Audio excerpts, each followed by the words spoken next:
RS brothers లో ఆషాఢం KG sale మళ్ళీ మొదలైంది. మరెన్నో క్రేజీ ఆఫర్స్ ఖైదీ చేయండి ఆర్ఎస్ బ్రదర్స్.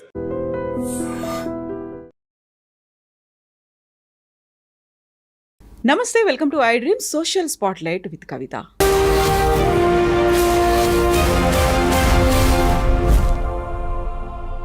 బ్రిక్స్లో ఉన్నటువంటి దేశాల్లో ప్రతి ఒక్క సభ్య దేశం భారత్ వైపే ఎందుకు చూస్తోంది, మోదీని ఎందుకంత ప్రయారిటీ ఇస్తూ కీలకమైనటువంటి వ్యక్తిగా భావిస్తున్నారు. At the same time Modi కూడా 5 ఆఫ్రికన్ కంట్రీస్ని ప్రత్యేకంగా విజిట్ ఎందుకు చేశారు, వాటికి ఎందుకంత ప్రయారిటీ ఇస్తున్నారు, ఆ 5 దేశాలతో సత్సంబంధాలు పెంచుకోవాలి, రిలేషన్స్ని పెంచుకోవాలి అంటూ బయలాటరల్ ఒప్పందాలు ఎందుకు కుదుర్చుకుంటున్నారు. బోల్డ్ అన్ని క్వశ్చన్స్ ఉన్నాయి, ఎట్ ద సేమ్ టైం ఇంట్రెస్టింగ్గా అనిపించే ఆన్సర్స్, టాపిక్స్ కూడా ఉన్నాయి. వీటి గురించే మనం మాట్లాడుకోబోతున్నాము. మనతో పాటుగా ఉన్నటువంటి person well known economist, academician and మన తెలంగాణ ముద్దుబిడ్డ, at the same time BRICS executive board member doctor Ravinder Rena గారు. హలో సార్, నమస్తే. నమస్తే అమ్మా. థ్యాంక్ యూ సో మచ్ మీరు మాకు టైం ఇచ్చినందుకు, మా స్టూడియోకి వచ్చినందుకు. సో మీ ప్రొఫైల్ చూస్తూ ఉంటేనే లైక్ వావ్, అమేజింగ్ అనిపిస్తోంది. అందులో మీరు ఇప్పుడు కంప్లీట్గా సౌత్ ఆఫ్రికాలో సెటిల్ అయిపోయారు. ఉన్నటువంటి ఆఫ్రికన్ కంట్రీస్లో ఆల్మోస్ట్ సగం కంట్రీస్లో వర్క్ చేసి వచ్చారు. And you know better and you are the ideal person మాకున్నటువంటి డౌట్స్ని క్లారిఫై చేయడానికి. Thank you so much for giving us time. My pleasure అమ్మా. థ్యాంక్ యూ కవిత గారు. Thank you for inviting me, and thanks to your iDream TV and also the viewers. Thank you so much sir, thank you. So very first Modi 5 ప్రపంచ దేశాల్లో, అందులోనూ African కంట్రీస్కి వెళ్ళారు. అది కూడా ఇప్పటిదాకా ప్రధానమంత్రిగా ఆయన 11 years ఉంటాయి. ఇది 3rd టర్మ్లో. ఎప్పుడు ఇన్ని రోజులు ఒక అవుట్ ఆఫ్ ద కంట్రీ ఇన్ని రోజులు లేరు ఆయన. 8 రోజులు అక్కడ పార్టిసిపేట్ చేశారు, 5 దేశాలని విజిట్ చేశారు, ఇమ్మీడియట్గా బ్రిక్స్ కూడా వెళ్ళారు. ఏంటంత 5 దేశాలు, అందులోనూ చిన్న చిన్న దేశాలు అనుకుంటాం. ఘనా ఏంటి, ట్రినిడాడ్ అండ్ టొబాగో ఏంటి, ఆర్మేనియా ఏంటి, ఇలాంటి కంట్రీస్కి ఎందుకు వెళ్ళారు ఆయన? అసలు వాటిని చూస్ చేసుకోవడం వెనక రీజన్ ఏంటి? కవిత గారు, చాలా మంచి ప్రశ్న అండి. మనము బ్రిక్స్ గురించి మాట్లాడుకున్నాం. తర్వాత మోడీ గారి యొక్క ప్రత్యేకమైన స్థానం బ్రిక్స్లో ఎందుకు అలా పెరుగుకుంటూ వస్తుంది అనేది ఒకటి మాట్లాడదాము.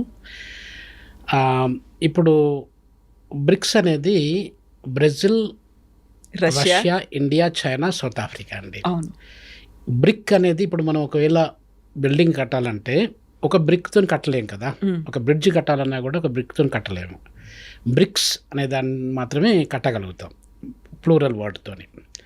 అలానే వాళ్ళు ఈ formation of the BRICS organization అనేది దాదాపు 2005-2006 నుండి డిస్కషన్స్, డిబేట్స్ జరుగుతూ వచ్చాయి. 2009లో మనకు ఫస్ట్ టైం మీటింగ్ జరిగిందండి. ఆ మీటింగ్లో ఏమైందంటే, ఒకవేళ మనము ఒక పార్ట్నర్ని ఆఫ్రికా నుండి తీసుకున్నట్టయితే ఇంకా కొంచెం బాగా స్ట్రెంథన్ అవుతుంది అనేది ఉద్దేశంతో ఆఫ్రికాలో ఎవరిని తీసుకుంటే బాగుంటుంది అనేది కూడా చర్చ జరిగింది చాలా.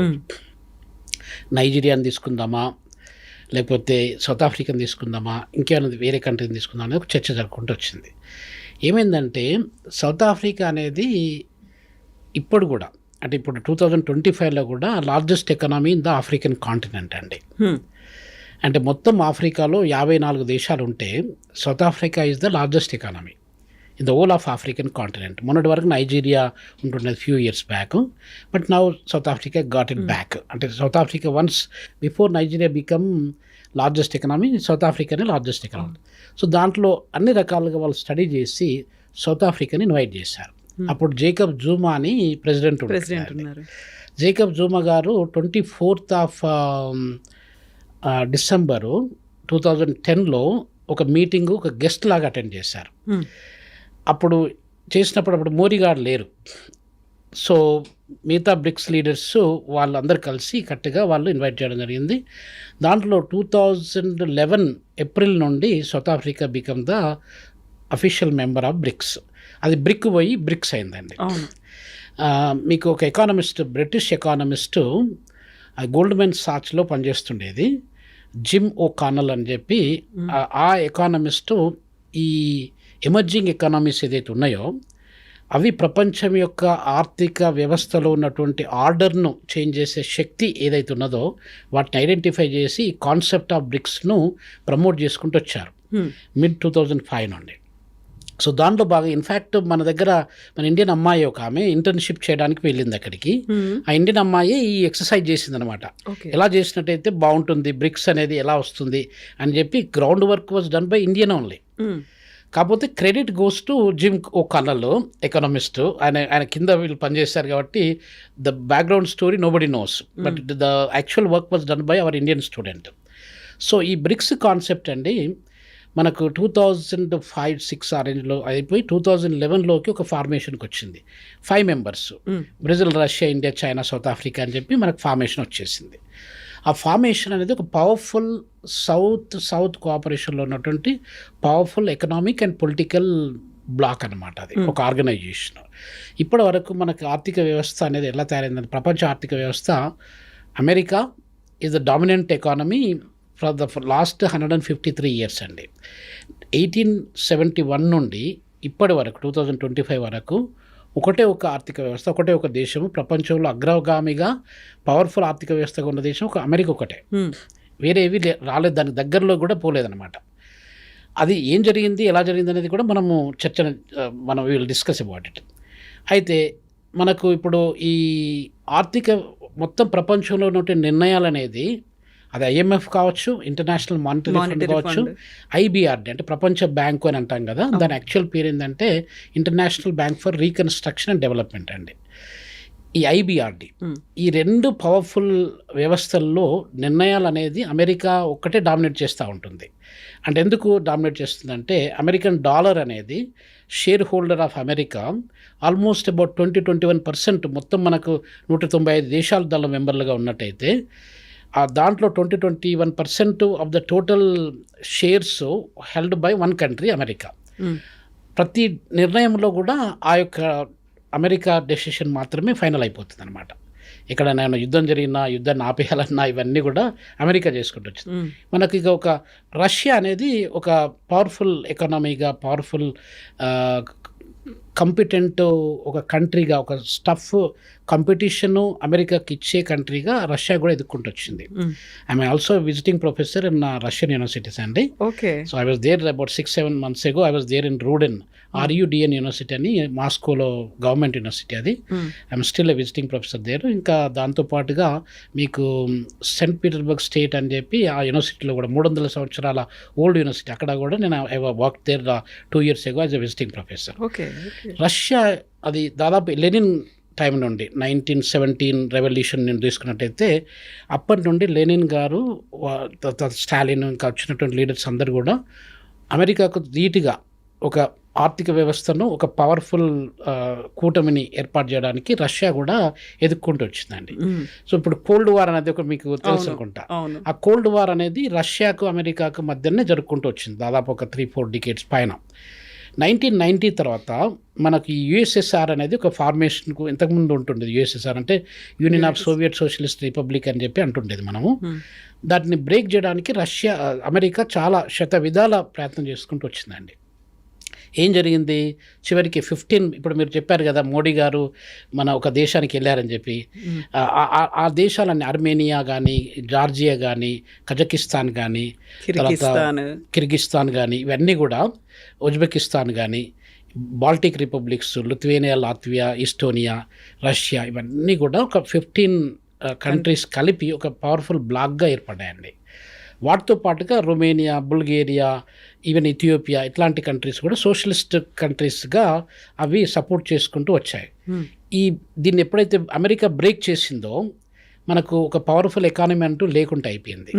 ఒక పవర్ఫుల్ దానికి అమెరికాకు కాంపిటీషన్ ఇచ్చేటువంటి ఆర్థిక వ్యవస్థ కానీ, దేశం కానీ, బ్లాక్ కానీ ఏది లేకుండా అయిపోయింది. ప్రతి నిర్ణయాల్లో ఆర్థిక వ్యవస్థ, ప్రపంచ ఆర్థిక వ్యవస్థ అంటే అమెరికా ఒకటే.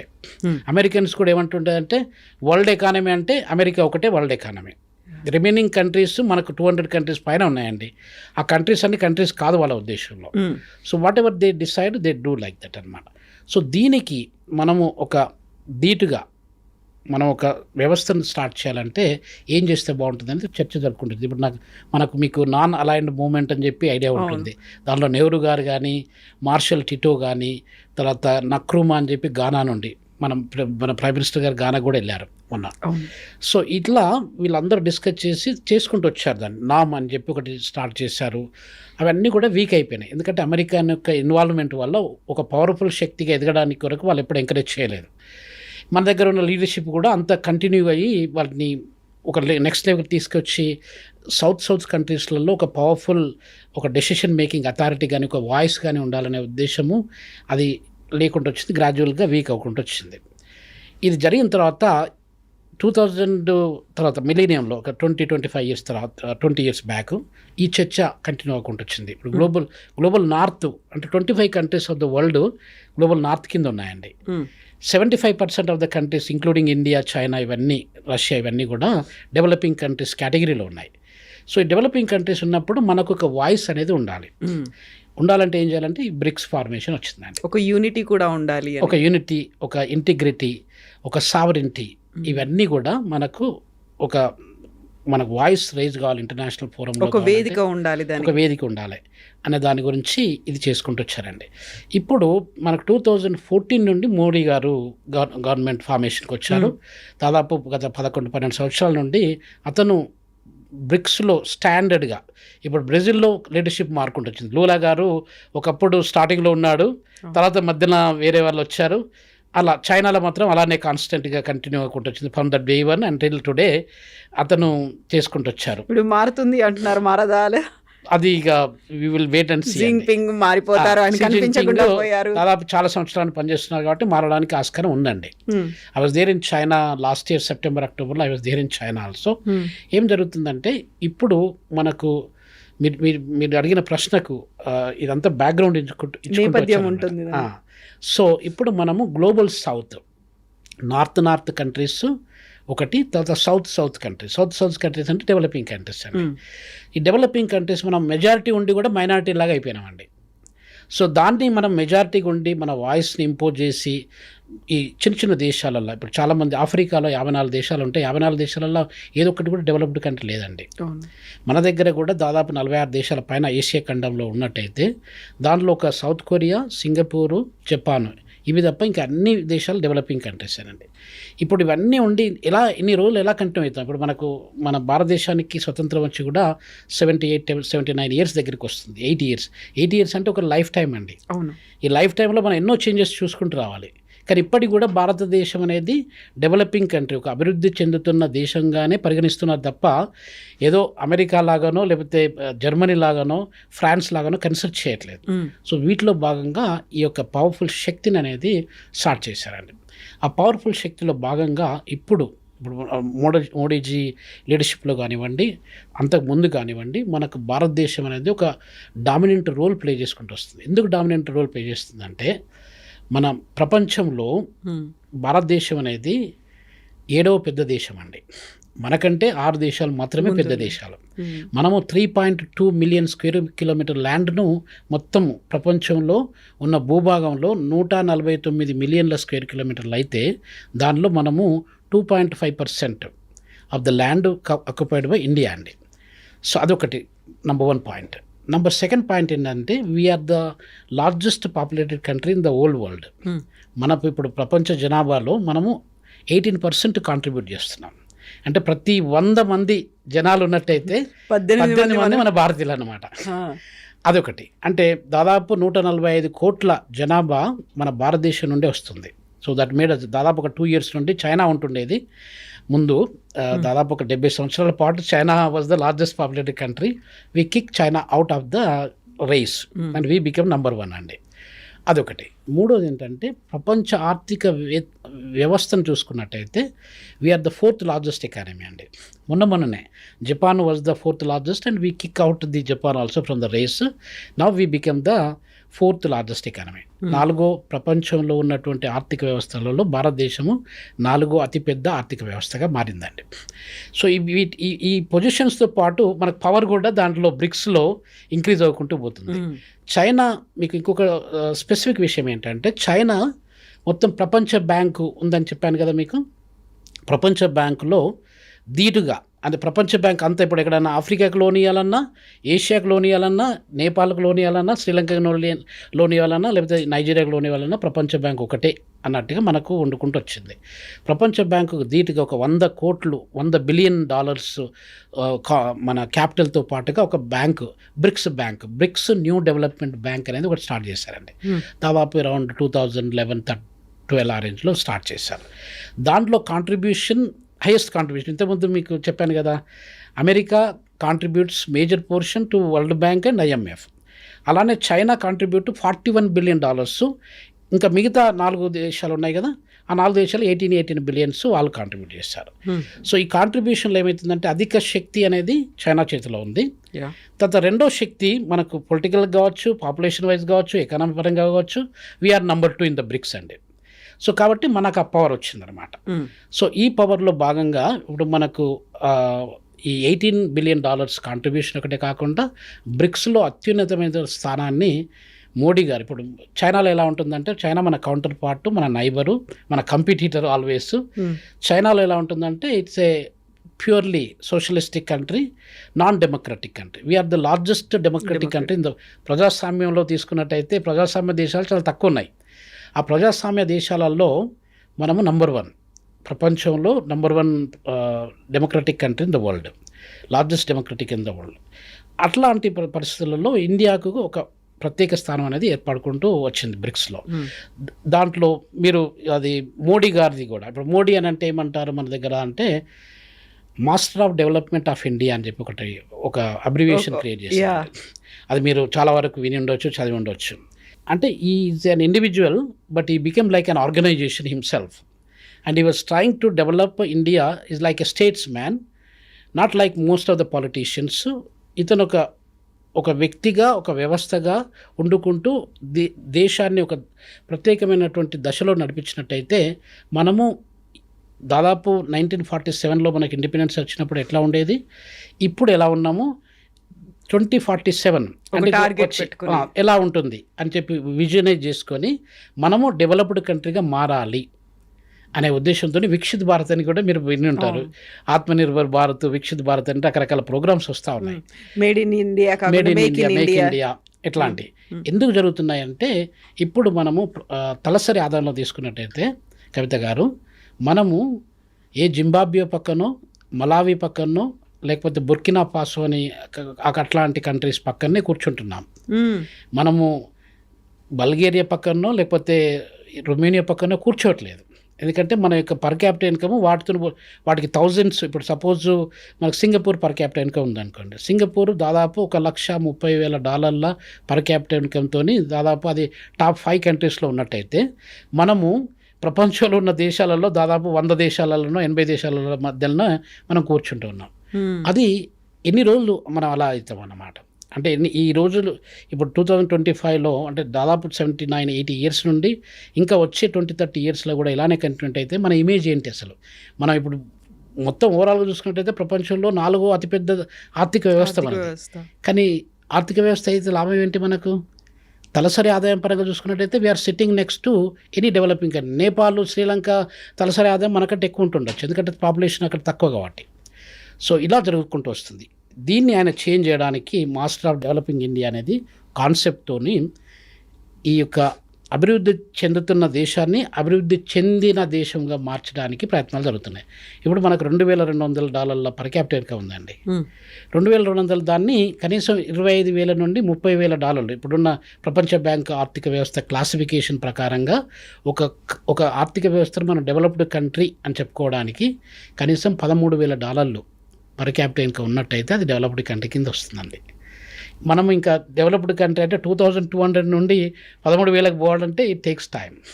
ఇప్పుడు 5 ట్రిలియన్ ఎకానమీగా మనం పెట్టుకున్నాం. ఆ టార్గెట్ అనేది థర్డ్ టైం వచ్చినప్పుడు నేను అచీవ్ చేస్తాను అనే మాట చెప్పారు. రైట్. అక్కడి దాకా అడుగులు పడ్డాయా? ముందుకెళ్తున్నామా మనం? మేడం, ఇప్పుడు రిలేటివ్గా ఎలా జరుగుతుందంటే చాలా మార్పులు జరుపుకుంటూ వచ్చాయి. మనము దాదాపు ఒక 15 ఇయర్స్ బ్యాక్ 1.5 ట్రిలియన్ కూడా లేకుండా మన దగ్గర, 1.5-2 ట్రిలియన్ కూడా లేకుండా, మనం టాప్ 10లో కూడా లేకుండా, టాప్ 15లో కూడా లేకుంటే 2010 చైనా కూడా అంతే పరిస్థితి. చైనాకు మనకు కూడా పెద్ద తేడా ఏం లేకుంటే అండి. చైనాకి ఎలా ఉండదంటే 1990లో 1990లో నేను మాస్టర్ డిగ్రీ చేస్తున్నప్పుడు చైనా యొక్క ఆర్థిక వ్యవస్థ, ఇండియా యొక్క ఆర్థిక వ్యవస్థ రెండింటిని కంపేర్ చేసినట్టయితే మన భారతదేశంలో $297 బిలియన్ ఎకానమీ మన దగ్గర ఉంటే చైనాలో 316 బిలియన్, వాళ్ళకు మనకు ఆల్మోస్ట్ ఒక 20 బిలియన్ డాలర్ కంటే ఎక్కువ తేడా లేదు. అటువంటిది మనము చైనా అగ్రెసివ్గా డెవలప్ అవ్వకుండా వచ్చిందండి. ఇప్పుడు చైనాలో దాదాపు 18.6 నియర్లీ $19 ట్రిలియన్ ఎకానమీ వాళ్ళ దగ్గర ఉంటే మనకంటే ఆల్మోస్ట్ మనం 4.1 ట్రిలియన్ మనం ఉన్నామండి. $5 ట్రిలియన్ కాన్సెప్ట్ అనేది బై 2025 అంటే ఈ ఇయర్లో అచీవ్ చేయాలనేది ఒక టార్గెట్ పెట్టుకున్నారు. అది మనం అచీవ్ చేయడానికి కొంచెం టైం పడుతుండొచ్చు. రాడికల్ చేంజెస్ ఇప్పుడు మన బిజినెస్లో కానీ ఎంఎస్ఎంఈలో కానీ తర్వాత రకరకాల యాంగిల్స్లో ఇప్పుడు నారీశక్తి, ఇప్పుడు మీలాంటి నారీశక్తి మన దగ్గర మన దేశ జనాభాలో నారీలు 1000 మందిలో చూసుకున్నట్టయితే 920 మంది ఆడవాళ్ళు ఉన్నారు ప్రతి 1000 మంది పురుషులకి.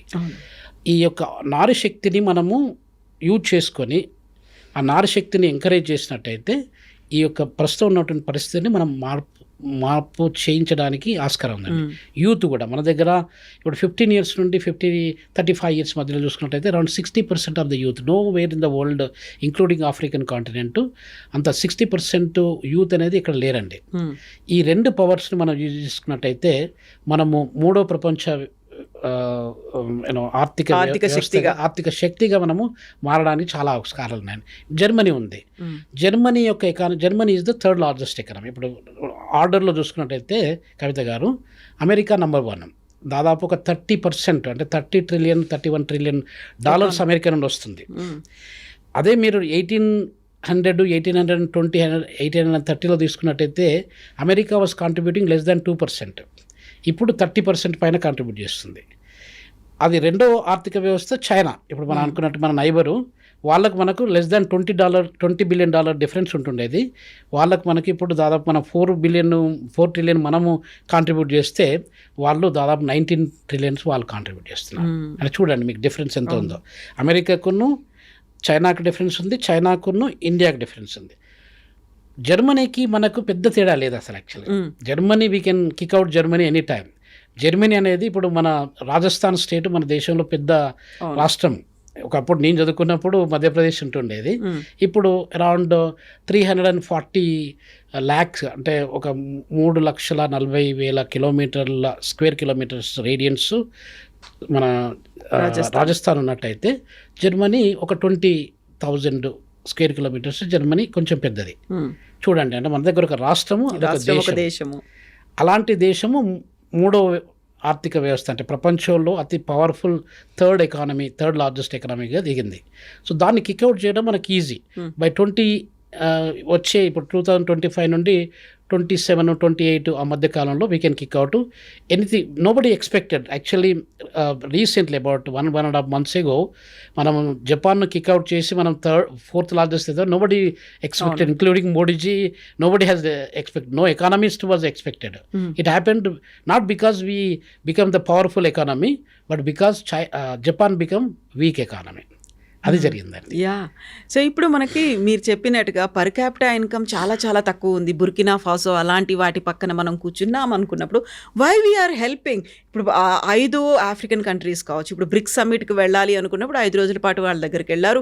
అక్కడ ప్లాంట్స్ కావచ్చు, లేకుంటే ఇండస్ట్రీస్ కావచ్చు, ఫార్మా సెక్టార్ కావచ్చు, వాటి కోసం మనం డబ్బులు ఇస్తున్నాం. కొన్ని $1 బిలియన్ అమౌంట్ అక్కడ ఇస్తున్నాము. బయలాటరల్ రిలేషన్స్ అని పెట్టుకుంటున్నాము. వాళ్ళ సంస్కృతి కోసం, లేకుంటే అక్కడ ఉన్నటువంటి ఇండస్ట్రీస్ ఫ్లరిష్ అవ్వాలి, పెరగాలి అంటే మేము మా డబ్బులు ఇస్తాము, మేము మా సంపదను కూడా ఇస్తాము, మేధో సంపత్తిని ఇస్తాము, దాన్ని డెవలప్ చేస్తాము. ఎందుకని వాటి మీద అంత ఫోకస్ పెట్టాల్సిన అవసరం ఉందంటారు? మంచి ప్రశ్న వేశారండి కవిత గారు. ఆఫ్రికాకు మనకు ఒక అనూన్యమైనటువంటి సంబంధం ఉందండి. ఇప్పుడే కాదు, ఇప్పుడు మోడీజీ గవర్నమెంట్లోనే కాదు, నెహ్రూజీ గవర్నమెంట్లో కానీ మనం హిస్టారికల్గా మన భారతదేశము స్వతంత్రం వచ్చినప్పటి నుండి చూసుకున్నట్టయితే ఇప్పటికి కూడా దాదాపు ఒక 70-80 years టైం లోపల చూసుకున్నట్టయితే ఆఫ్రికా లేకుండా భారతదేశం లేదు, భారతదేశం లేకుండా ఆఫ్రికా లేదు. So we are 2 sides of the same coin లాగా అయిపోయిందంట. ఒక కాయిన్కు మనం హెడ్ అండ్ టైల్ ఎట్లనో అలా జరిగిందనమాట. మనకు ఆఫ్రికాకున్న రిలేషను, ఆఫ్రికాకు చైనాకున్న రిలేషన్ కంప్లీట్లీ డిఫరెంట్ అండి. వాళ్ళు 1950s 55 నుండి అంటే చాలా వరకు ఆఫ్రికన్ కంట్రీస్ అప్పటి వరకు ఇంకా స్వతంత్రం రాలేదు. లిబియా తర్వాత అట్లాంటి కొన్ని కంట్రీస్కి వచ్చాయి, కానీ చాలా వరకు లిబరేట్ కాలేదు. అప్పటి నుండే చైనా బికేమ్ మోర్ అగ్రెసివ్. వాళ్ళు ఇన్వెస్ట్మెంట్స్ చేస్తూ వెళ్ళారు. ఇప్పటికి కూడా దాదాపు డామినెంట్. మీరు సౌత్ ఆఫ్రికా తీసుకోండి, సౌత్ ఆఫ్రికాలో China is the dominant trading partner. దాదాపు కమ్సే కమ్ plus minus about $50 billion trade transactions ఈ రెండు కంట్రీస్ మధ్య జరుగుతుంటాయి. వేరే కంట్రీస్తో పోల్చుకున్నట్టయితే చాలా తక్కువ, చాలా ఎక్కువ ఇది. అదే మన భారతదేశం తీసుకున్నట్టయితే మన భారతదేశం also plays a key role in the whole of African continent.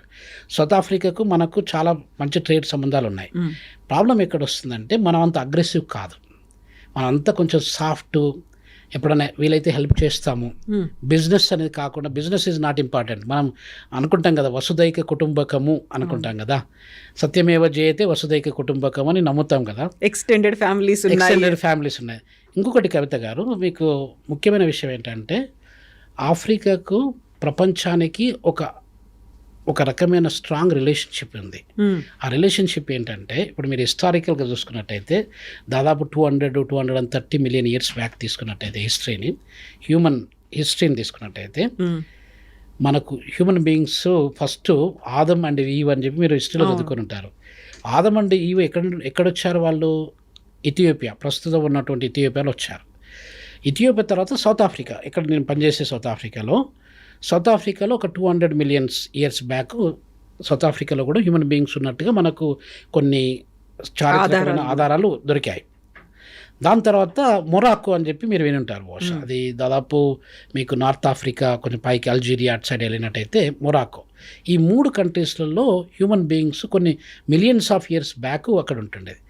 అంటే ఇప్పుడు మీ డిఎన్ఏ కానీ నా డిఎన్ఏ కానీ యూరోపియన్ కానీ అమెరికన్ కానీ ఇంక్లూడింగ్ డొనాల్డ్ ట్రంప్ది కానీ తీసుకున్నట్టయితే ఎక్కడికి కనెక్ట్ అవుతుంది? అది ఆఫ్రికా కనెక్ట్ అవుతుంది. అంటే మీరు వైట్కి కనిపించినా, బ్రౌన్కి కనిపించినా, బ్లాక్ కనిపించినా, ఎలాంటి కలర్ మన శరీరంలో కనిపించినా కూడా అల్టిమేట్లీ వీఆర్ ఆల్ ఆఫ్రికన్స్ అండి. That is the truth. Origin అనేది అక్కడ నుండి వచ్చింది.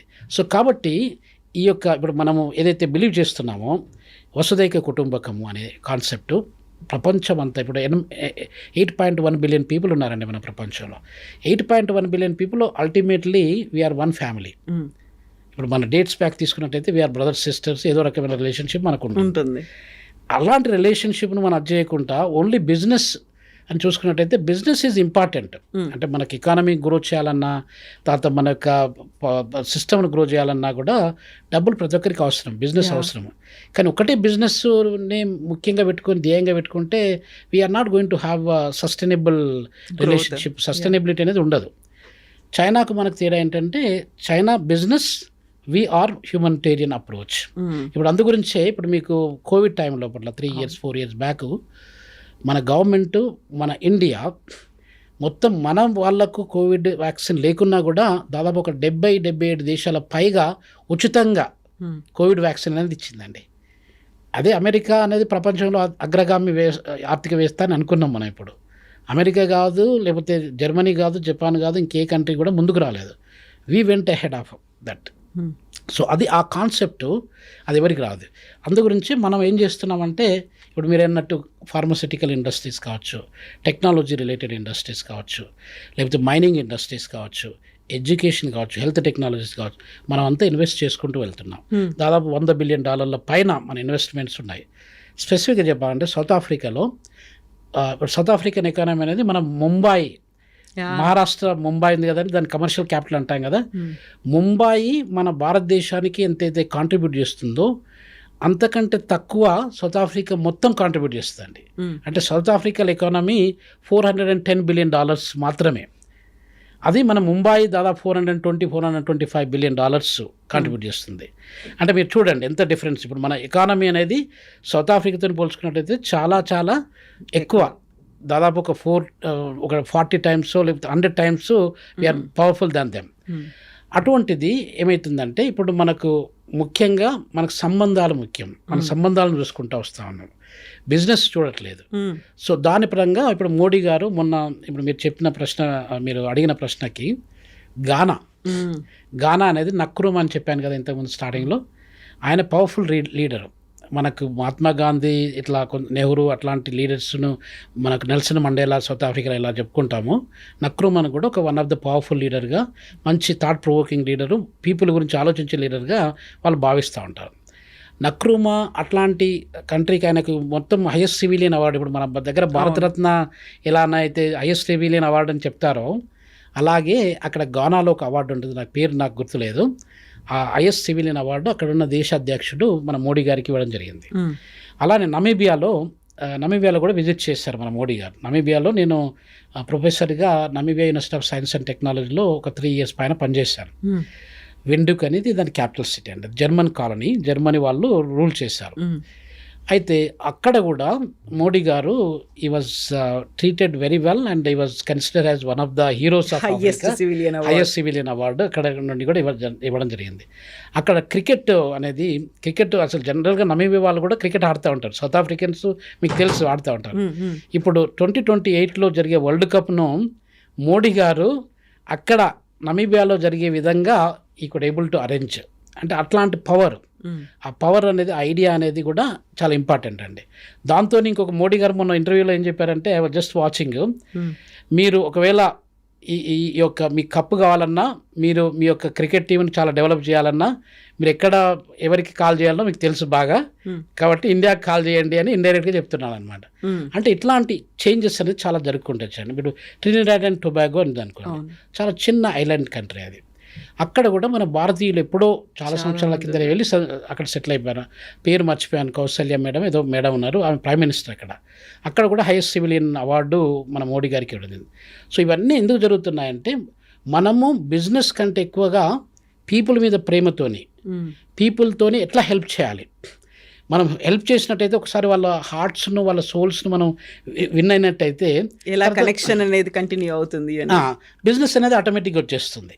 సో ఆ ఉద్దేశంతో మోడీ గారు కానీ మన యొక్క గవర్నమెంట్ కానీ ఆ రకంగా ఆలోచించి ఆఫ్రికాలో కానీ డెవలపింగ్ కంట్రీస్లో కానీ పెనిట్రేట్ అవ్వకుంటూ వెళ్తుంది అన్నమాట.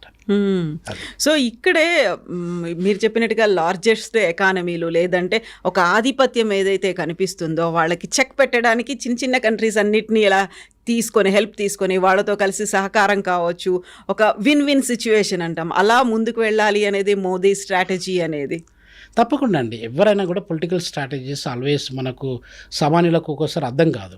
బట్ పొలిటికల్ స్ట్రాటజీస్ అనేది స్ట్రాటజిక్ లొకేషన్స్, స్ట్రాటజిక్ డెస్టినేషన్స్, కొన్ని కంట్రీస్ని మనం తీసుకొని, ఇప్పుడు సపోజు నేపాల్ ఉందనుకోండి, శ్రీలంక ఉంది, బంగ్లాదేశ్ ఉంది, మనకు టిబెట్ కావచ్చు, లేకపోతే భూటాన్ కావచ్చు, చాలా చిన్న దేశాలు అవి, మాల్దీవ్స్ కూడా కావచ్చు.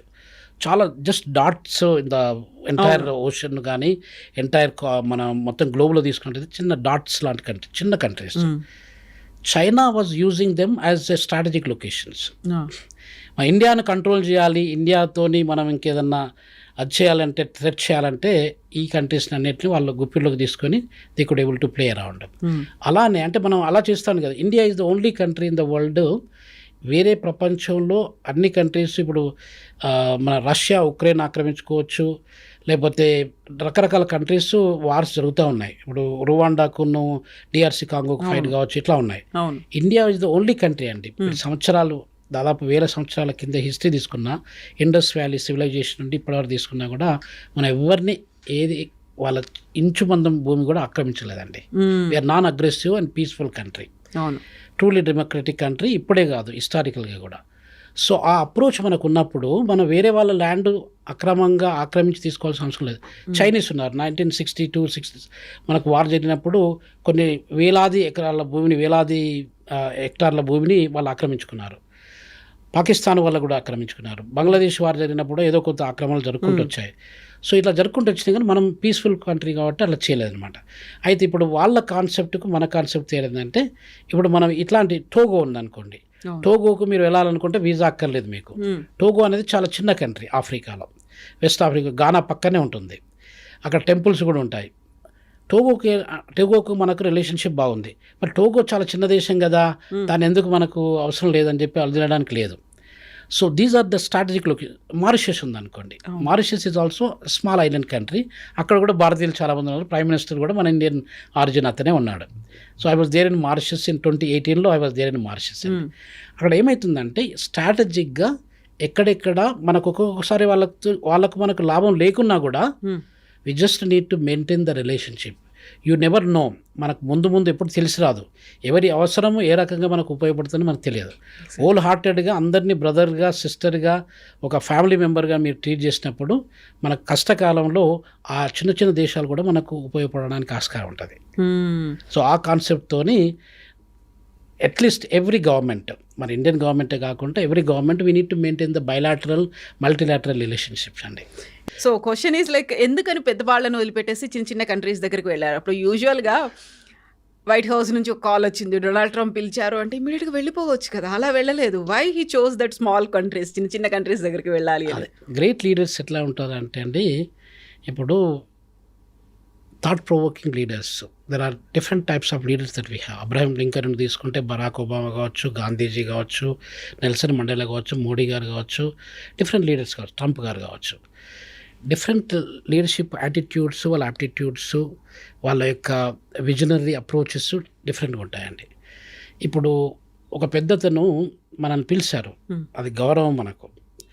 అంత పెద్ద మనిషి మనల్ని పిలిచారు కాబట్టి వెళ్తే బాగుంటుంది అనేది ఒక అప్రోచ్ కొంతమందికి ఉంటుంది. కొంతమందికి ఏముంటుందంటే, నా కొరకు వెయిట్ చేసే వాళ్ళు చిన్నవాళ్ళు చాలామంది ఉన్నారు.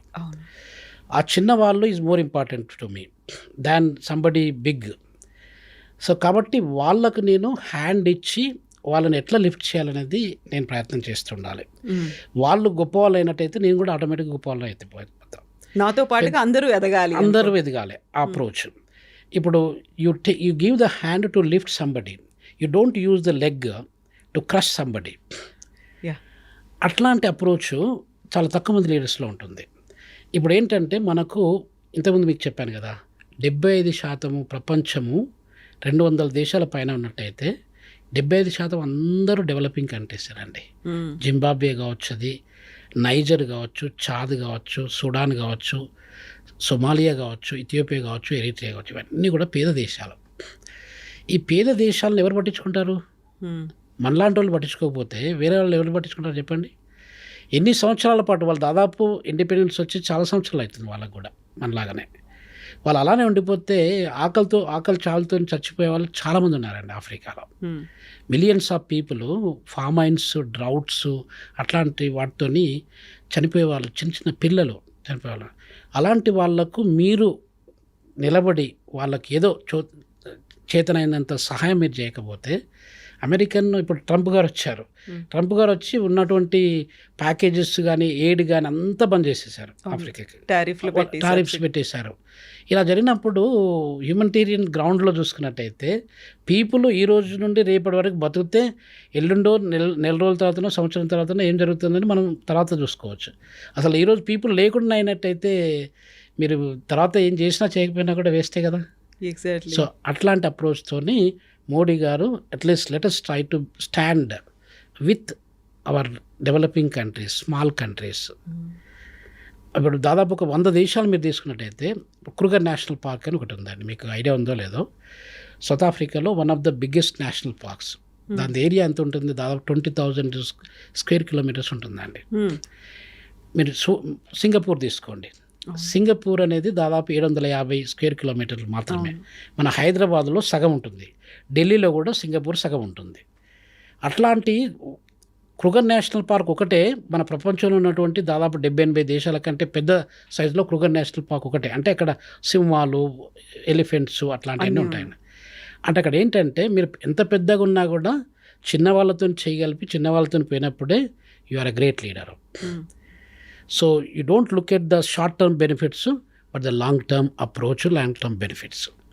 అది జరిగిందనమాట. సో ఇక్కడే ఇంకొక రకమైనటువంటి వాదన కూడా, ఇప్పుడు మోదీ 5 కంట్రీస్ విజిట్కి సంబంధించి ఇస్తున్నటువంటి ఇంకొక నిర్వచనం కూడా, ఆల్రెడీ ట్రంప్ బోల్డన్ని టారిఫ్లు విధిస్తున్నారు, సబ్సిడీలు కట్ చేశారు, ఆ తర్వాత కొన్ని ఆంక్షలు దేశాల మీద కూడా ఉన్నాయి. ఇరాన్, ఇజ్రాయెల్ తర్వాత మనకి చమురు ఉత్పత్తులు రావడానికో లేకుంటే ఇంపోర్ట్స్, ఎక్స్పోర్ట్స్ మీద ఎక్కువ శాతం సుంకాలు ఇవన్నీ పెట్టేసరికి వాళ్ళని వదిలేసి ఎక్కడైతే రేర్ ఎలిమెంట్స్ ఉన్నాయో, ఎక్కడైతే అవి నిక్షిప్తమై ఉన్నాయో, భవిష్యత్ తరాలకు పనికొస్తాయో, but they are unable to dig that, తీసి వెలికి తీయడం కష్టం అవుతుంది. కాబట్టి వాళ్ళకి హెల్ప్ చేయడం వల్ల వాళ్ళకి హెల్ప్ అవుతుంది, మనకు కూడా వేరే దేశాల ఆంక్షలతో మనం ప్రతిసారి ఆల్టర్నేట్స్ వెతుక్కోవడం అనేది తప్పుతుంది. కాబట్టి అక్కడికి వెళ్ళారు అనేటువంటి ఇంకొక యాంగిల్ కూడా ఉంది కదా. అదే మేడం, ఇప్పుడు పర్స్పెక్టివ్స్ అనేది అందరూ ఒకే రకంగా ఆలోచించారు. మనం ఒక ఆబ్జెక్ట్ను మనం అక్కడ చూపించి అదేంటి అని అంటే 10 మంది 10 రకాల ఆన్సర్లు చెప్పవచ్చు. సో కాబట్టి మీ మైండ్లో ఎలాంటి ఆలోచన వస్తుంది, నా మైండ్లో ఎలాంటి ఆలోచన వస్తుంది, మన చుట్టుపక్కల వాళ్ళ మైండ్లో ఎలాంటి ఆలోచన వస్తుంది మేము చెప్పలేము. ఎందుకంటే అందు గురించి ఇప్పుడు మనం ఆర్టికల్ రాసేటప్పుడు ఒకే సబ్జెక్ట్ మీద బ్రిక్స్ మీద మీరు ఆర్టికల్ రాయంటే మీ అప్రోచ్ వేరే ఉంటుంది, నా అప్రోచ్ వేరే ఉంటుంది.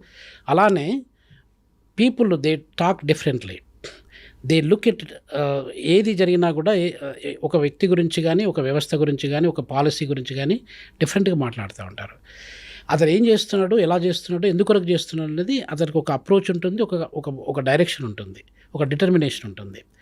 సో దాంట్లో భాగంగా ఎవరేం మాట్లాడినా కూడా అందరూ వాళ్ళు ఇట్లా మాట్లాడుతున్నారు, వాళ్ళకి మనం ఆన్సరబుల్ ఉండాలని చేసినట్టు అయితే మనం చేసే పాలసీస్ అన్నీ సక్సెస్ఫుల్గా ఇంప్లిమెంట్ కాకపోవచ్చు. ఎగ్జాక్ట్లీ ఫోకస్ అనేది దేని మీద పెట్టుకోవాలి, ఫోకస్ అనేది ఉండాలన్నమాట. ఆ ఫోకస్డ్ అప్రోచ్ లేకపోతే what ever you work hard day and night అది మీకు డీవియేట్ అయిపోతుంది, ఫ్రూట్లెస్ అయిపోతుంది. మనము ఎదగాలి, వాళ్ళని ఎదగనివ్వాలి, ఒక విన్ విన్ సిచ్యువేషన్ అనేది ఉండాలి. అండ్ మనకు కావాల్సినటువంటి బోల్డ్ అంతమంది మిత్రులను కూడా కలుపుకొని ముందుకు వెళ్ళాలి. అది ఈగల్టేరియన్ అప్రోచ్ అండి. ఈగల్టేరియన్ అప్రోచ్ మన దగ్గర మిస్ అవుతుంది. ఇప్పుడున్న బిజినెస్ వల్ల మేడం ఏం జరుగుతుందంటే ప్రతి ఒక్కరు డబ్బుల గురించి ఆలోచిస్తున్నారు. That is wrong. ఎందుకని చెప్తున్నానంటే మన ప్రపంచంలో ఇప్పుడు ఇంతకుముందు 233 మిలియన్ ఇయర్స్ బ్యాక్ జనాలు పుట్టారు కదా, ఫస్ట్ హ్యూమన్ బీయింగ్స్ అనేది వచ్చారు కదా మన ప్రపంచానికి. మీరు ఒక 9 lakhs ఇయర్స్ బ్యాక్ మన పాపులేషన్ చూసుకున్నట్టయితే మొత్తం ప్రపంచ జనాభా 1300 మంది కూడా లేరండి. 1300 జనాభా ఇప్పుడు మీకు మీ టీవీ సరౌండింగ్స్లో మీకు ఈజీగా ఒక 3-4 వేలు 10,000 మంది ఈజీగా ఉంటారు ఇక్కడ. ప్రపంచ జనాభా మనకు 9 లక్షల సంవత్సరాల కిందట 1300 మంది మాత్రమే ఉండేవాళ్ళు. అసలు హ్యూమన్ బీయింగ్స్ అనేది ఎక్స్టెంట్ అయ్యడానికి ఆస్కారం ఉంటుండే అప్పుడు. ఎందుకంటే అప్పుడు డైనోసార్స్ అవి పెద్ద పెద్ద వైల్డ్ యానిమల్స్ ఉత్పాతాలైనాయి. తర్వాత ఇప్పుడు ఒక 108 బిలియన్ల జనాభా ఈ ప్రపంచంలో పుట్టి చనిపోయారండి ఇప్పటి వరకు. ఇప్పుడున్న 8.1 బిలియన్ కూడా మనకు వచ్చే 100 సంవత్సరాలలో ఎవరు మిగలరు, అందరు చనిపోతారు. మనం ఏదో ఒక రోజు అందరం చనిపోతాం. వాళ్ళు ఐన్స్టైన్ కావచ్చు, పెద్ద పెద్ద సైంటిస్టులు కావచ్చు, గొప్ప లీడర్స్ కావచ్చు, అందరూ వచ్చారు వెళ్ళిపోయారు. ఈ చిన్న టైంలో పట్ల జీవితం అనేది ఒక నీటి బుడగ లాంటిదండి. ఈ నీటి బుడగలో మనం ఏది చేసినా కూడా ఒక లెగసీ అనేది క్రియేట్ చేయాలి. మనం ఎన్ని బిలియన్స్ ఇప్పుడు ఎలాన్ మాస్క్ ఉన్నాడండి. Elon Musk the richest man. ఆయన కూడా నాలాగానే సౌత్ ఆఫ్రికా నుండే వచ్చినాడు. అవును. So south Africa Pretoria high స్కూల్లో he was studying there in the boys high school. Intermediate వరకు చదువుకున్నాడు అక్కడ. ఇప్పుడు ఆయన ఆదాయం అనేది $407 బిలియన్ల ఇన్కమ్ ఉంది. ఎవరికి లేదు. ఇంకా మిగతా జెబ్బీజో వేరే వాళ్ళని ఎవరు తీసుకున్నా, లారీ పేజ్ వీళ్ళని తీసుకున్నా, ఈవెన్ మార్క్ జుకర్బర్గ్ తీసుకున్నా కూడా ఆయన ఇక్కడ సగంలోనే ఉన్నారు. ఇవన్నీ ఏం చేస్తాం మనం డబ్బులు? At least you create some impact. People are going to be, అంటే మనం లేకున్నా కూడా మన చిల్డ్రన్, వాళ్ళ యొక్క grand children, great grand children, ఇట్లా ఒక సంతతి అనేది జరుపుకుంటూ వస్తూ ఉంటుంది. So you create a legacy there. You became a rich, super rich. మీరు బంగారాన్ని అయితే తినలేరు కదా, డైమండ్స్ని తినలేరు కదా. మామూలుగా ఏదో ఒక టైం లోపల నువ్వు రిచ్ అయినా పూర్ అయినా ఏదైనా కూడా we will be living this world. ఆ కాన్సెప్ట్ పీపుల్లో మిస్ అవుతుందండి. ఆ కాన్సెప్ట్ను మనం అందరం రియలైజ్ అయిపోయి సాధ్యమైనంత వరకు నేను 100 కోట్ల రూపాయలు సంపాదించాను, 100 కోట్ల రూపాయలలో కనీసం ఒక 20 కోట్ల రూపాయలు పేద ప్రజల కొరకు వాళ్ళ లైఫ్లో ఏదైనా చేంజ్ చేయడానికి, పాజిటివ్ చేంజ్, ఒక కన్స్ట్రక్టివ్ చేంజ్, ఒక సస్టైనబుల్ చేంజ్, వాళ్ళకి లైవ్లీహుడ్ ఇవ్వడానికి కొరకు నేను ప్రయత్నం చేసినట్టయితే then all these things will be changed. ఇప్పుడు మన దగ్గర ప్రపంచంలో అతి ఎక్కువ దరిద్రులు ఉన్నటువంటి దేశము అన్ఫార్చునేట్లీ మన దేశం అండి. దాదాపు ఒక 200 మిలియన్ల పైన జనాలు మన దేశంలో ఉన్నారు. చాలా అంటే 3 పూటలు కాదు కదా, 2 పూటలు కూడా తినలేని పరిస్థితుల్లో ఉన్నారండి. ప్రాపర్ వాటర్ కానీ, ప్రాపర్ శానిటేషన్ కానీ, ప్రాపర్ ఎడ్యుకేషన్, హెల్త్ ఫెసిలిటీ లేకుంటున్న వాళ్ళు ఉన్నారు. నైజీరియాలో ఉన్నారు ఒక 15%, మన దగ్గర 24% ఉన్నారు. తర్వాత డిఆర్సీ కాంగోలో ఒక 7% ఉన్నారు. ఇథియోపియాలో ఒక 4% ఉన్నారు. బంగ్లాదేశ్లో ఒక 3%. మొత్తం ప్రపంచంలో ఉన్న అతి కటిక దరిద్రులను ఈ యొక్క 5 దేశాలలో మనము 50% దరిద్రం చూడొచ్చండి. ఎవరు రిమూవ్ చేస్తారు వీళ్ళని? ఎప్పుడు వీళ్ళ జీవితాలు బాగుపడతాయి చెప్పండి. మన దగ్గర 10,000 రూపాయలు సంపాదించిన ప్రజలు చాలామంది ఉన్నారండి, కొన్ని కోట్ల మంది ఉన్నారు అసలు యాక్చువల్గా. వీళ్ళ జీవితాలు ఎప్పుడు బాగుపడతాయి? వీళ్ళ జీవితాలను బాగుపడాలంటే రిచ్ పీపుల్ రిచ్గా ఉండడము డజంట్ మేక్ ఎనీ సెన్స్. నేను as a teacher of economics with 33 years experience, as a student of economics, richness అనేది మీరు ఒక రిచ్నెస్ ఎందుకు వస్తుంది? People they gave you the responsibility. మిమ్మల్ని నమ్మారు పీపుల్ వల్లనే మీరు దగ్గర పనిచేసే వాళ్ళు, మీ కస్టమర్స్ వల్లనే మీరు ఆ రిచ్ స్థాయికి వచ్చారు. Otherwise you never become rich. Exactly. మీకు ఇంకో సంగతి తెలుసులేదో, ఒక పర్సన్ బిలియనీర్ కావాలంటే 6,500 సంవత్సరాలు పడుతుందండి. అంటే ఇప్పుడు సపోజ్ నేను ప్రొఫెసర్గా పనిచేస్తున్నాను, ఎవరో ఒకరు వైస్ ఛాన్సలర్గా పనిచేస్తున్నారు, ఇంకొక అతను ప్రిన్సిపల్ సెక్రటరీగా పనిచేస్తున్నారు, చీఫ్ సెక్రటరీగా పనిచేస్తున్నారు. ఇట్లాంటి పీపుల్కు ఆదాయం అనేది ఒక లెవెల్లో వస్తుంది. 2 లక్షలు, 3 లక్షలు, 5 లక్షలు ఎంత వస్తుంది. వీళ్ళు బిలియనీర్ కావడానికి 6,500 సంవత్సరాలు పడుతుందండి. ఓవర్ నైట్ బిలియనీర్ ఎట్లయితారండి జనాలు? ఎలాన్ మాస్క్నే తీసుకోండి. ఎలాన్ మాస్క్ 10 సంవత్సరాల కిందట నోబడి నోస్ హిమ్. $20 బిలియన్ కూడా ఆయన దగ్గర లేకుండేది. He will become the first trillionaire in the world very soon. So ఇవన్నీ ఎందుకు జరుగుకుంటూ వస్తున్నాయంటే there are some kind of mismatch. అంటే మన దగ్గర పనిచేసే వాళ్ళకు మనం తక్కువ పే చేయడము, లేకపోతే ఏదో రిసోర్సెస్ని, న్యాచురల్ రిసోర్సెస్, హ్యూమన్ రిసోర్స్ని మనం అబ్యూజ్ చేసుకోవడము, ఇట్లాంటి ప్రాక్టీసెస్ చేయడం వల్లనే somebody can become rich. Otherwise richness అనేది you have to be rich in heart more than the tangible asset that you have అండి.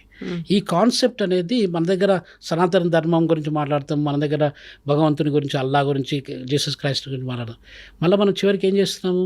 We are trying to exploit our fellow human being. So ఆ concept change కావాలండి. ఆ attitude, ఆ ఆలోచన విధానం అనేది change కావాలి. నేను ఇక్కడ టెంపరీగా ఉన్నాను, నా టెంపరీ జీవితం లోపల నేను నా లోపల వెలుగు భగవంతుడు ఏదో ఇచ్చాడు, తర్వాత నా పీపుల్ కూడా నాకు ఇచ్చారు, గవర్నమెంట్ కూడా నాకు ఇచ్చింది. నేను సాధ్యమైనంత వరకు వేరే వాళ్ళ ఇండ్లల్లో కూడా ఒక వెలుగును ఇవ్వాలి. ఆ కాన్సెప్ట్ చాలామంది ఇప్పుడు బిలియనీర్స్ ఉన్నారు. టాప్ 10 బిలియనీర్స్ మీరు తీసుకున్నట్టయితే ఒక $5 trillion, $6 trillion ఇన్కమ్ వస్తుండొచ్చు. దాంట్లో మీరు ఒక 10% కాంట్రిబ్యూట్ చేయండి. సిఎస్ఆర్ యాక్టివిటీకి, సిఎస్ఆర్ కార్పొరేట్ సోషల్ రెస్పాన్సిబిలిటీ అంటాం కదా. ఇప్పుడు మేము అకాడమిక్ సోషల్ రెస్పాన్సిబిలిటీ అని కూడా మేము అంటాం. సో ఏఎస్ఆర్ అంటాం. అయితే ఈ సిఎస్ఆర్లో భాగంగా మీరు ఒక 10%, మీరు మొత్తం ఇప్పుడు ఎలాన్ మాస్క్ ఒక ఫ్లక్చువేషన్స్ తీసుకున్నట్టయితే ఒక్కొక్కసారి ఆయన 20 బిలియన్లు, 27 బిలియన్లు కూడా ఎర్న్ చేసిన సందర్భాలు ఒక్క రోజులో. అలానే ఒక 18-20 బిలియన్స్ లూజ్ అయిన సందర్భాలు కూడా ఉన్నాయి. దానిలో ఒక 10% మీరు హోల్ హార్టెడ్గా ఇక్కడ ఉన్నటువంటి పేదరిక నిర్మూలన కొరకు, ప్రపంచంలో పేదరిక నిర్మూలన, ఇప్పుడు సస్టైనబుల్ డెవలప్మెంట్ గోల్స్ అని మాట్లాడుకుంటాం కదండి. ప్రపంచంలో ఉన్నటువంటి పేదరికాన్ని జీరో హంగర్ చేయాలని చెప్పి అనుకుంటాం, జీరో పావర్టీ చేయాలనుకుంటాం. అది ఇంపాసిబుల్ అండి. ఎందుకంటే nobody is coming forward, nobody is trying to help these people. So ఈ రిచ్ పీపుల్ ఒక $100 బిలియన్ వాళ్ళు కాంట్రిబ్యూట్, $100 బిలియన్ ఇది నథింగ్ అండి. మన దగ్గర అదానీ గారు కావచ్చు, అంబానీ గారు కావచ్చు, ఇంకా రకరకాల రిచ్ పీపుల్ కావచ్చు, వాళ్ళు ఒక $2 billion, $5 billion మనం వాళ్ళు కాంట్రిబ్యూట్ చేసినట్టయితే we can make lot of changes here. So ఆ కాన్సెప్ట్ ఎవరికి వస్తుంది, ఎవరు లీడ్ చేయాలి, ఎవరు ఇనిషియేట్ తీసుకోవాలనేది that is the biggest puzzle. So కాబట్టి వాళ్ళు కొంచెం కాంట్రిబ్యూట్ చేస్తే ఈ పావర్టీని కనీసము, వాళ్ళకు పావర్టీని అంటే డబ్బులు, you don't give the fish to somebody but you try to teach somebody to hunt the fish అండి. ఆ కాన్సెప్ట్ అనేది ఇంపార్టెంట్. మీరు ఫిష్ ఇచ్చుకుంటూ పోతే వాడు తింటూ ఉంటాడు తప్ప వాళ్ళ లోపల మార్పు అనేది జరగదండి. ఇప్పుడు మనం ఫ్రీ బీస్ ఇస్తూ ఉంటాం. ఫ్రీ బీస్ ఇవ్వడం అనేది కూడా మంచి పద్ధతి కాదు. యాజ్ అన్ ఎకనామిస్టు, ఫ్రీ బీస్ అనేది only deserved people you have to give, not to everybody. So ఇవి కొన్ని మనం మార్పులు చేసుకున్నట్టయితే మన ప్రపంచంలో మన ఆర్థిక వ్యవస్థనే కాకుండా ప్రపంచంలో ఉన్నటువంటి పేద దేశాలకు కూడా మనం ఎన్నో రకాలుగా సాయం చేయడానికి ఆస్కారం ఉంటుందండి. సో అలాంటి ఒక పెద్దన్న పాత్ర అంటారా, విశ్వగురు అనేటువంటి పాత్రని మోదీ అండ్ ఇండియా పోషిస్తోంది. అవునండి. ఇంకొకటి మేడం, అది విశ్వగురు అని చెప్పి మీరు ఒక మాట అన్నారు కదా. ప్రపంచంలో అతి పెద్ద ఆర్థిక వ్యవస్థ భారతదేశం అండి.